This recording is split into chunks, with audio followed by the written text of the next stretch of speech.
Мы привыкли думать, что карта мира давно изучена, что каждый метр суши просканирован спутниками, нанесен в интернет-карты и разобран по полочкам в энциклопедиях.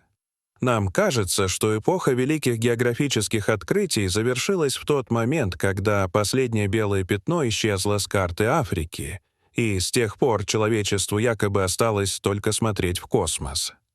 Однако это, возможно, самая большая иллюзия нашего времени, потому что иногда, чтобы спрятать слона, вовсе не нужно строить стены, достаточно просто посадить лес.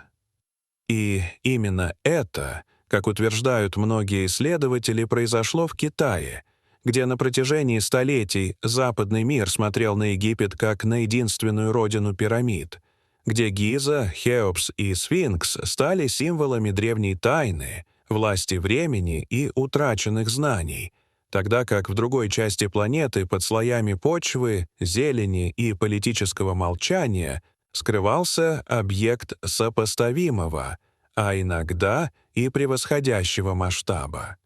И лишь в 1945 году, в хаосе последних дней Второй мировой войны, эта завеса молчания была случайно приподнята, когда американский пилот, пролетая над изолированной и труднодоступной долиной хребта Цинлин, увидел нечто, что, по всем законам логики, должно было переписать учебники истории еще тогда. Но этого не произошло, потому что доклад был засекречен. Фотография исчезла в архивах Пентагона, а мир словно снова погрузился в сон еще на полвека. Сегодня же мы попытаемся этот сон нарушить и вернуться к тем событиям без скепсиса и заранее готовых ответов, мысленно отправляясь в провинцию Шэньси, в регион, который все чаще называют археологической зоной 51, потому что здесь, на площади в 1000 квадратных километров, стоят не одна и не две странные структуры, а сотни пирамидальных курганов, часть из которых по объему превосходит египетские пирамиды. Другие, согласно древним текстам, скрывают внутри сложные подземные комплексы и дворцы, а третьи построены с применением инженерных решений, которые мы еще недавно считали невозможными для бронзового века. И все это заставляет задуматься, что перед нами не просто захоронение правителей, а элементы гигантской системы, своего рода звездной карты, нанесенной на поверхность Земли, следы цивилизации, которая обладала знаниями в металлургии, астрономии и строительстве на уровне, который мы только начинаем осознавать. И потому возникает вопрос, почему Китай так долго молчал, что именно скрыто под миллионами тонн утрамбованной глины? И почему даже сегодня местные жители относятся к этим холмам с суеверным страхом, предпочитая не подниматься на них без крайней необходимости? Чтобы понять истоки этой тайны, необходимо вернуться в весенний день 1945 года, когда Джеймс Гаусман, пилот ВВС США, вел транспортный самолет С-54 из Индии в Китай по смертельно опасному маршруту, известному как Горб, где турбулентность, экстремальная погода и перегруженные двигатели уже унесли жизни сотен летчиков. В тот день его самолет шел на пределе возможностей, когда внезапно произошел сбой в системе подачи топлива. Машина начала терять высоту, и Гаусман, готовясь к возможной жесткой посадке, стал лихорадочно искать глазами хоть какое-то подобие ровной площадки среди гор. И именно в этот момент, в разрыве облаков, он увидел нечто, что заставило его на мгновение забыть о смерти. Внизу, в изолированной долине, стояла белая пирамида. В своем рапорте он описывал ее как блестящую, словно сделанную из серебристого металла или ослепительно-белого камня, отражающего солнечный свет. Но самым шокирующим элементом, по его словам, была вершина, венчавшая сооружение. Гигантский кристалл или камень, похожий на драгоценный, который преломлял солнечные лучи так, что вся конструкция буквально сияла. По приблизительной оценке пилота, высота пирамиды могла достигать 400 метров, то есть почти вдвое превышать Великую пирамиду Хеопса. Он успел сделать снимок, черно-белый, но достаточно четкий. Этот снимок видели его командиры, а затем он исчез, словно его никогда не существовало. И десятилетиями скептики высмеивали эту историю, называя ее выдумкой уставшего или контуженного летчика, пока в начале 2000-х годов с появлением коммерческих спутниковых снимков высокого разрешения независимые исследователи не начали находить в этом районе странные аномалии. Огромные квадратные и прямоугольные тени, которые не могла отбросить ни одна естественная гора. И тогда стало ясно, что Гауссман, возможно, видел вовсе не мираж, а реальную структуру, существование которой косвенно подтверждают и древние китайские тексты, описывающие гору, сияющую как зеркало. И если попытаться осознать масштаб происходящего, становится понятно, что сравнение с Египтом не работает, потому что египетский некрополь компактен, тогда как китайский комплекс в окрестностях Сианя растянулся на сотни километров вдоль реки Вэйхэ, образуя настоящий конвейер бессмертия. Сотни курганов стоят рядами, ориентированные строго по сторонам света с минимальной погрешностью, и когда в 1994 году немецкий исследователь Хартвиг Хаусдорф получил редкое разрешение посетить закрытую зону, он был потрясен тем, что насчитал более 100 пирамид только в одном секторе. Часть из них была размыта дождями и превратилась в холмы, но другие сохранили четкую геометрию, плоские вершины и правильные грани.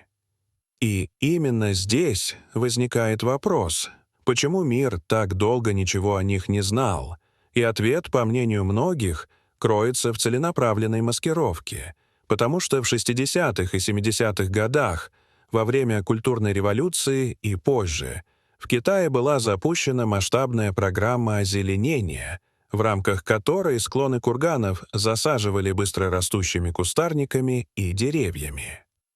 За несколько десятилетий корни разрушили внешнюю облицовку, а плотная зелень скрыла геометрию сооружений, превратив их на спутниковых снимках в обычные холмы. Однако при использовании георадара или лидарного сканирования растительность словно исчезает, и под ней проступает жесткий каркас рукотворных гор, что некоторые исследователи называют самым масштабным проектом маскировки в истории человечества. Далее неизбежно встает главный инженерный вопрос — как все это было построено? Если в Египте использовали каменные блоки, то в Китае применяли утрамбованную землю, технологию ханту, где глину смешивали с песком, гашеной и известью и клейким рисовым отваром, слоями засыпали в деревянную опалубку и трамбовали до состояния камня, после чего эта масса со временем карбонизировалась и становилась по прочности сопоставимой с современным бетоном, что и объясняет, почему эти пирамиды стоят уже 2000 лет под дождями, ветрами и землетрясениями. Но за этим инженерным чудом стояла чудовищная человеческая цена, потому что хроники говорят о сотнях тысяч рабочих, многие из которых погибали прямо на строительстве, и их кости находили в слоях утрамбованной земли, превращая эти сооружения в мрачные памятники, возведенные буквально на костях. Далее перед нами встают конкретные примеры этих сооружений и их скрытых тайн, одним из которых является мавзолей Маолин, гробница императора Уди из династии Хань, даже в своем полуразрушенном состоянии, достигающая около 50 метров в высоту при основании примерно 240 на 240 метров, и объем грунта, перемещенного при ее строительстве, по расчетам превышает объем Великой пирамиды Хеопса, при том, что строительство длилось более 50 лет, пожирая ресурсы империи и человеческие жизни. А внутри, согласно хроникам, находится не просто погребальная камера, а целый подземный дворец, где император был похоронен в костюме из нефритовых пластин, сшитых золотой нитью, что подтверждается находками аналогичных костюмов в гробницах принцев более низкого ранга. При этом вокруг мавзолея археологи обнаружили тысячи сопутствующих захоронений, скелеты людей, животных, лошадей, редких зверей, что указывает не только на культ загробного мира, но и на иной климат Центрального Китая 2000 лет назад. И таким образом пирамиды становятся еще и своеобразным климатическим архивом. Однако самым пугающим объектом остается гробница Цинь-Шихуанди, первого императора Объединенного Китая, того самого правителя, который начал строительство Великой Стены и приказал сжечь книги, чтобы история начиналась с него. В 1974 году крестьяне, копавшие колодец, обнаружили терракотовую армию, 8000 воинов с уникальными лицами, что потрясло мир, но эта армия оказалась лишь внешним гарнизоном, охраной периметра, тогда как сама пирамида-гробница, расположенная примерно в 1,5 километрах, до сих пор не вскрыта. Официальная причина — страх разрушить артефакты при контакте с воздухом, поскольку краски терракотовых фигур осыпались за минуты, но существует и другая, куда более мрачная причина, описанная историком Сыма Цянем, который писал, что внутри погребальной камеры создан макет империи, где потолок изображает небо с жемчужинами вместо звезд, а на полу расположена карта Земли с реками и морями из жидкой ртути. Долгое время это считалось поэтической метафорой, пока в начале 2000-х годов геофизические исследования не выявили гигантскую аномалию содержания ртути под курганом, пары которой до сих пор просачиваются сквозь десятки метров утрамбованной земли, и концентрация превышает норму в сотни раз, что подтверждает реальность этих ртутных рек. Ртуть для даосов считалась элементом бессмертия, и сам император умер, принимая ртутные эликсиры, пытаясь продлить жизнь, но одновременно это была и идеальная защита, уничтожающая бактерии, грибки и любое живое существо, превращая гробницу в химическую капсулу времени, смертельно опасную для любого, кто рискнет войти туда без защиты. При этом Сыма Цянь упоминал и о механических ловушках, арбалетах и самострелах, настроенных на поражение нарушителей, что на первый взгляд звучит фантастически. Однако анализ бронзовых мечей терракотовой армии показал наличие слоя оксида хрома толщиной около 15 микрон, то есть технологии хромирования, официально запатентованной на Западе лишь в 20 веке, а также сложные замки и спусковые механизмы, что делает вполне реальной возможность существования автономных ловушек, способных сохранять работоспособность тысячелетиями. Если перейти к еще более древнему пласту истории, то открытие города Шимао на севере Китая в 2010 году перевернуло представление о происхождении китайской цивилизации, потому что этому городу более 4000 лет. В его центре стоит ступенчатая каменная пирамида высотой около 70 метров.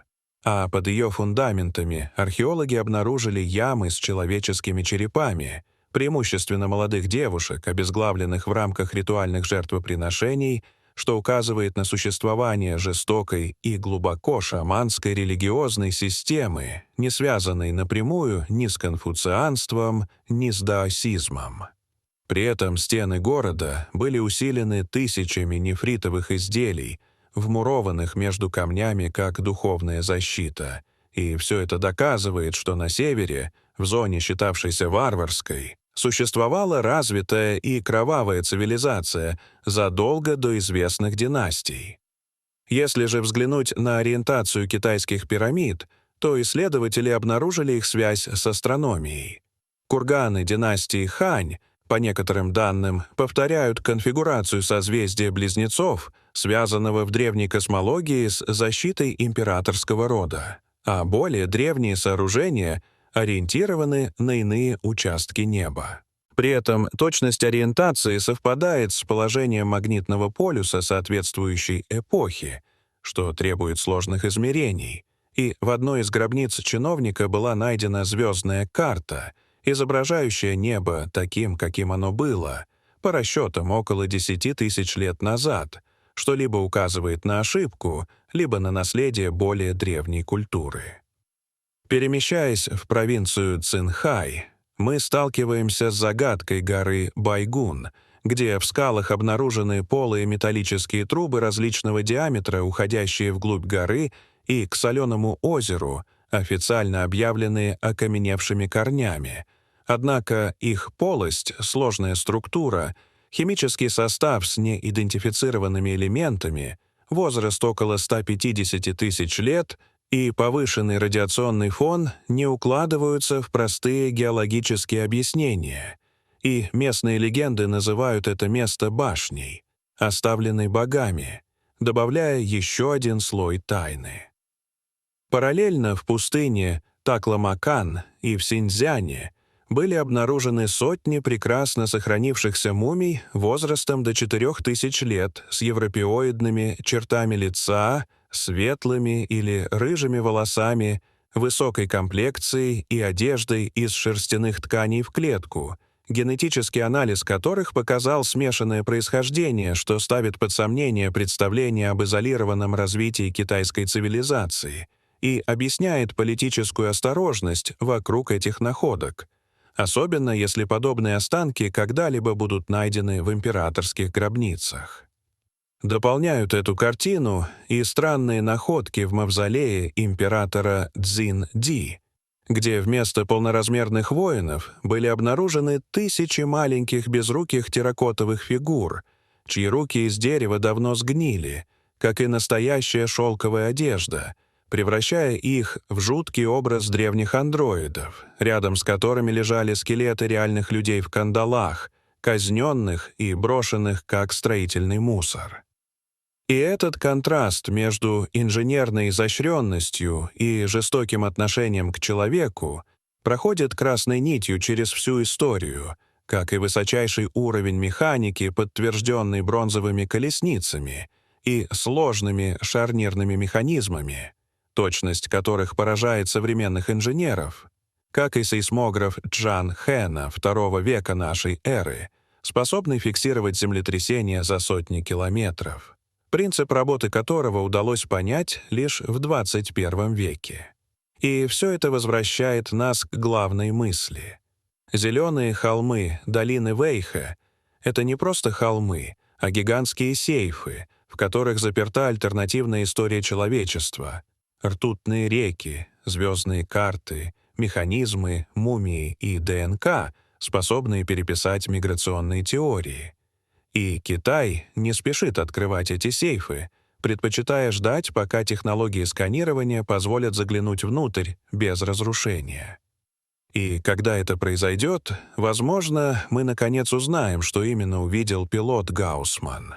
Был ли это кристалл, передатчик или всего лишь игра света, и почему Белая пирамида до сих пор остается скрытой под слоями утрамбованной глины, ведь память, в отличие от ртути, действительно способна пережить тысячелетия. Дорогие зрители, что вы думаете об этой истории? Расскажите, пожалуйста, в комментариях. А если вам понравилось это видео, то ставьте лайк и подписывайтесь на наш канал. До свидания.